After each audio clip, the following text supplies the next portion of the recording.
धर्म के अनेक पायदान होते हैं, अनेक सोपान होते हैं, अनेक स्वर्णिम सीढ़ियाँ होती हैं। उनमें से एक स्वर्णिम सीढ़ी है जिसका नाम है उदारता। अगर हमारे हृदय में उदारता नहीं होगी, कोमलता नहीं होगी, तो ऐसे हृदय में परमात्मा का निवास भी नहीं हो पाता है। कोई ये ना समझे कि परमात्मा का निवास किसी मंदिर, गुरुद्वारा या चर्च में होता होगा। परमात्मा का निवास इंसान के हृदय में होता है, और ऐसे हृदय में होता है जिस हृदय में उदारता होती है। मैं अपने से जुड़े बहुत सारे लोगों में से आज एक व्यक्ति पर उदाहरण बनाते हुए आप सब लोगों को सिखाना चाहूँगा कि पिछले करीब 10 सालों से हमारे चातुर्मास में प्रवचनों की रिकॉर्डिंग करने के लिए एक शख्स आया करता है जिसका नाम है संजय जी गहलोत। जब वो हमारे पास आए थे तो नौकरी की तलाश में आए थे। वो प्रवचनों को रिकॉर्डिंग करना जानते थे। हमने उनको कहा कि ठीक है, आप प्रवचनों की रिकॉर्डिंग करने का काम शुरू कर दो। प्रवचनों को सुनते सुनते उनके हृदय का एक ऐसा परिवर्तन हुआ, उनके जीवन में तपस्या का उदय हुआ। सो प्रति सोमवार वो व्रत करने लगे। उनके हृदय में उदारता का उदय हुआ, तो परिणाम ये निकला कि वो जितना भी कमाते थे उसमें से एक अंश, चूंकि हम लोग अपने प्रवचनों में लोगों को सत्कर्म करने की प्रेरणा देते थे, सो उसके हृदय में भी ये अंकुरण हो गया कि मेरे पास जो भी मैं कमाता हूं उसमें से एक हिस्सा मैं दान, पुण्य, सत्कर्म करने का काम जरूर करूंगा। जो व्यक्ति हमारे यहाँ कभी नौकरी की तलाश में आया था, वो व्यक्ति अपने हृदय की इस उदारता, प्रभु की भक्ति और अपने व्रत तप संयम के कारण वो व्यक्ति इतना बढ़ता चला गया कि जो व्यक्ति हमारे यहाँ नौकरी की तलाश में आया था, आज वो संपूर्णतः हमारे यहाँ आकर के निःशुल्क अपनी सेवाएं देता है। और वो कहता है कि प्रभु जी, बाप जी, अब आपकी कृपा से मेरे पास इतनी सारी व्यवस्थाएं हो गई है, घर की गाड़ी, घर का बंगला, घर की सारी व्यवस्थाएं, घर का अपना व्यापार, सब कुछ मेरा अपना। अब मैं पूरी तरह से सेल्फ डिपेंडेंट हो गया हूं। मैंने ये उदाहरण आपको दिया है क्योंकि उस शख्स से आप सब लोग परिचित हैं। सबके हृदय में ये सत्य स्थापित करना चाहूँगा कि कोई भी व्यक्ति अगर चाहता है कि मेरे लिए अमीरी का राज मुझे हासिल करना है, तो मैं कहूँगा अमीरी का राज इस पहले पगथिये से शुरू होगा कि हम लोग हमारे जीवन में उदारता कितनी रखते हैं। धर्म का पहला सोपान भी उदारता बनता है, अमीरी का पहला सोपान भी उदारता बनता है, सत्कर्म का पहला सोपान भी उदारता बनता है, और पुण्य और प्रारब्ध को जागृत करने का पहला पगथिया भी उदारता बनता है। जब मैं छोटा था, मेरी उम्र छोटी थी, तो मेरा जन्म एक सामान्य मध्यम वर्गीय घर में हुआ था। करीबन 45 साल पहले मेरे पिता लगभग 1700 रुपये महीने की नौकरी करते थे, और मेरे बड़े भाई लगभग 1400-1500 रुपया महीने की क्लर्क की नौकरी करते थे।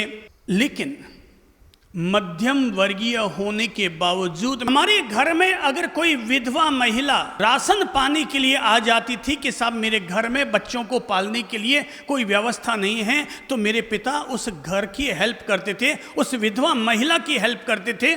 मैंने देखा कि अगर किसी के डिलीवरी होने वाली है और कोई आके कहता कि साहब अस्पताल का खर्चा उठाने के मेरी औकात नहीं है, तो उसको अस्पताल का खर्चा देते। उस जमाने में उसको 1000 रुपया दे करके और उसकी डिलीवरी का काम हमारे पिताजी अपनी तरफ से संपन्न करवा देते। या कोई आता कि साहब घर में अर्थी पड़ी है और अर्थी संस्कार का खर्चा नहीं है, तो उसके लिए मदद कर देते। या कोई आकर कहता साहब ब्राह्मण हूँ, घर में आटे दाल की व्यवस्था नहीं है, बोले ले जाओ ब्राह्मण महाराज, थे थारी रोटी खाओ, मैं माँ की व्यवस्था फिर कर ले वहाँ। वो इस तरह से कहते हुए और उनको समर्पित कर देते थे। मैं सच बताऊं, मेरा जन्म जरूर मध्यम वर्गीय घर में हुआ, लेकिन अपने पिता की इस महान उदारता के कारण कोई घर ताज जिंदगी गरीब नहीं रह सकता। ताज जिंदगी वही घर गरीबी रहता है, वहाँ पर ही गरीबी रहती है जहाँ पर कोई व्यक्ति किसी को देना नहीं जानता, किसी को खिलाना नहीं जानता, उसी के घर में गरीबी रहती है। पर जिसके घर में औरों को खिलाने के प्रति, औरों का भी उदर पोषण करने के प्रति जब उदारता पैदा हो जाती है, तो आज नहीं तो कल, 2 साल 5 साल बाद ही सही, उस घर का अपने आप प्रारब्ध जगना शुरू होता है, पुण्य कर्म जगना शुरू होता है। और पुण्य की पोटली जिसके हाथ में रहती है, उसके दूसरी हथेली में तो अपने आप ही खजाने खुलने शुरू हो जाते हैं। दुनिया में पैसा सबके पास होता है, पर कुछ लोग मूंजी बनकर के उस पैसे को केवल इकट्ठा करते हैं, और कुछ लोग ऐसे होते हैं जो उनकी जैसी भी औकात है उसको लगा करके और अपने धन को सार्थक करते हैं। हम कितना भी धन क्यों ना कमा लें, कोई भी व्यक्ति गरीब से लेकर अमीर तक कोई व्यक्ति क्यों ना हो, कोई भी व्यक्ति अगर अर्जन करता है तो अपने जीवन में किए गए अर्जन का केवल 25% भाग ही खर्च कर पाता है, 75% भाग तो वो इकट्ठा करके और आने वाली पीढ़ियों के लिए, पीछे वाले लोगों के लिए ही छोड़कर जाता है। धन का या तो उपभोग करो या फिर उपयोग करो। सदुपयोग हो सके तो अति पुण्य की बात है, पर सदुपयोग ना हो सके तो केवल उसे इकट्ठा मत करो। दुनिया में 4 किस्म के लोग होते हैं। पहला है मक्खी चूस। पहला क्या है, याद कीजिए।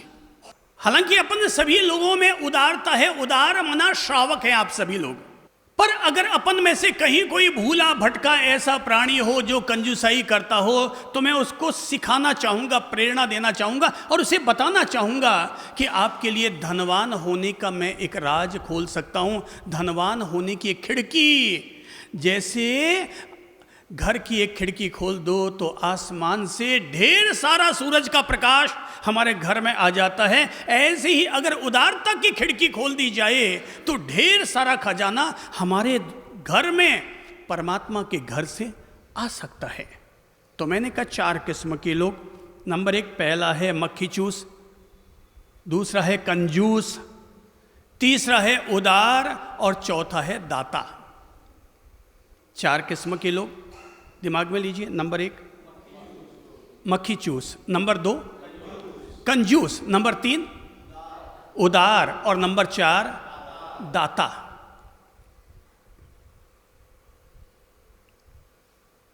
पहले 2 चरण मक्खी चूस और कंजूस, पहले समझ ले चारों में फर्क क्या है। मैंने कहा 4 किस्म के लोग होते हैं, तो चारों में फर्क क्या होता है। मक्खी चूस उसे कहते हैं, पैसा तो चारों के पास है, पर अब फर्क क्या है चारों में। मक्खी चूस उसे कहते हैं जो न खुद खाता है और न दूसरों को खिलाता है, जो खुद भी नहीं खाता, मूंझी जीवड़े की तरह अचार रोटी खा लेगा, चटनी से रोटी खा लेगा, लुक्खी रोटी खा लेगा, 4 दिन पुरानी रोटी भी खा लेगा। मक्खी चूस। हमारा एक यात्रा करते हुए एक फैक्ट्री में जाना हुआ, माउंट आबू के पास में वो फैक्ट्री थी। तो हम वहां पहुंचे तो देखा कि उस फैक्ट्री में मक्खी चूस, कंजूस, समझिएगा, तो वहां पर मालिक तो वो फैक्ट्री का था, पर वहां पर कोई 17-18 दिन पहले उसकी बेटी का ब्याह हुआ होगा, तो जो पूड़ियां बनी थी ना, वो पूड़ियां वहीं पर ही बाहर के बरामदे में सुखाने के लिए रखी हुई थी। तो मैंने पूछा, मैंने कहा ये पूड़ियाँ क्यों सुखाई हुई है? तो बोले बाप जी ये पूड़ियाँ जब सूख जाती है तो भले महीने भर बाद भी इनको वापस कुटाई करके और दाल में भिगो के खा लो या दाल में पका के खा लो, आराम से खाई जा सकती है। मैंने ललित प्रभु जी से कहा, मैंने ललित प्रभु जी आज अपना यहाँ पर यही सूखी पूड़ियाँ अपने को खाने को मिलेगी। बोले करना क्या है? हमने अंदर जाके कहा, मैंने कहा कि क्या है? हमने कहा माता जी हमारा एक नियम है। बोले क्या? हमने कहा कि हम कल की बनी हुई चीज़ आज नहीं खाते हैं। हाँ बाप जी आज बन जाई, आज ही चीज़ बन जाई। फिर हमने तो वहाँ पर आज की ताज़ा चीज़ खा ली, पर हम केवल ये समझ पाए वहाँ पर कि लोग एक फैक्ट्री के मालिक होकर भी और 17 दिन तक भी उन पूड़ियों को सुखा सुखा करके और उस दाल में भिगो भिगो के खाते हैं। अरे जीवड़ा, बेटी के ब्याह में तुझसे 10 लाख खर्च करना पौसा गया, पर रोज की सुख की रोटी खाना ये तुझे नहीं पौसाता है। मक्खी चूस, जो न खुद खाता है और न दूसरों को खिलाता है। दूसरा है कंजूस। कंजूस आदमी क्या करता है? वो खुद तो खाता है पर दूसरों को नहीं खिलाता है। उसके पास वो खुद खाता है, भाई मैं खाऊं। दूसरे पर जैसे ही बात आएगी, खुद को पीना हो तो दूध पी लेगा, पर दूसरे को पिलाना हो तो अंदर जाके आधा गिलास दूध में आधा गिलास पानी मिला करके फिर बड़ी मुश्किल से घर में अब साला जी आए, अब देना पड़ेगा। कंजूस आई। तो पहला है मक्खी चूस और दूसरा है कंजूस। मैंने सुना है, घर पर मेहमान आए तो पिता ने अपने पुत्र से कहा कि बेटा जा और शानदार मिठाई खरीद के ले आ, जो सबसे बढ़िया वाली मिठाई मिलती हो वो वाली मिठाई खरीद के ले आ। क्या स्थिति बनती है? बेटा गया, बोले हाँ पापा अभी लेकर आता हूं। और बेटा गया, अब मेहमान आया हुआ बैठा है। मेहमान आखिर कितनी देर बैठेगा? वो बेटा गया, घंटों तक ना आया, 4 घंटे बीत गए। आखिर 4.5 घंटे के बाद लौटा के धक्के खा के आया। बोले बेटा मिठाई लेके आ गया? बोले पापा दरअसल क्या हुआ कि मैं घर से रवाना हुआ, हलवाई की दुकान पर पहुंचा तो जनता स्वीट होप पर पहुंचा, तो जनता स्वीट वाले ने, मैंने कहा कि भाई जो तुम्हारी यहाँ सबसे अच्छी मिठाई हो वो दे दो। तो जनता स्वीट के मालिक ने कहा मैं तुम्हें ऐसी मिठाई दूंगा जो बिल्कुल मक्खन की तरह नरम होगी।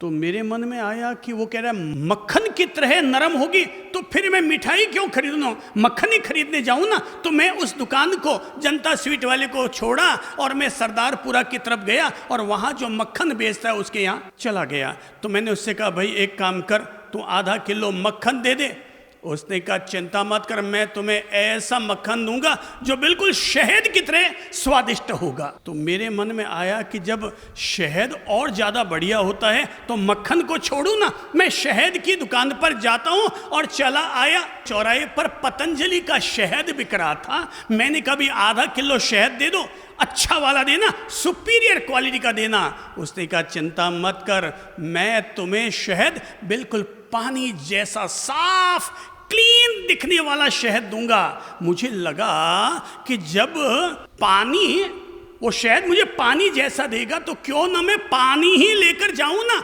फिर मैंने सोचा मैं पानी लेकर जाऊं, तभी मुझे याद आया पानी तो अपने घर में भी खूब भरा पड़ा है। बाप ने बेटे की पीठ थपथपाई, अरे वाह रे यार जवान, तो बेटा बाप पर भी सवाया गया। बिल्कुल सही कहा, पानी तो अपने घर में ही है। पर बेटा एक बात बता, तू इतना 3 घंटे तक धक्के खाकर आया, कुछ ना लाया, चप्पल तो अपनी किसी? बोले पापा चिंता मत करो, चप्पल भी मैं मेहमान की पहन कर गया था।